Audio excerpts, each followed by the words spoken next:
Hey guys, welcome back to the channel. In today's video, I'm going to show you how to send money from USA to India using Remitly. So let's dive in. First off, go ahead and log into your account, and then you want to click on Manage at the bottom. From here, you want to change this to Sending to India. So just scroll through and look for India. After that, you want to go ahead and click Send at the bottom.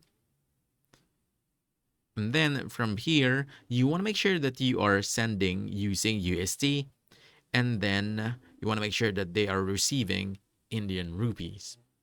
Once done, go ahead and select your payment method. Oh, by the way, of course, you're gonna have to choose the amount that you're sending. Let's say, for example, $1,000. After that, just select the payment method. Let's say debit.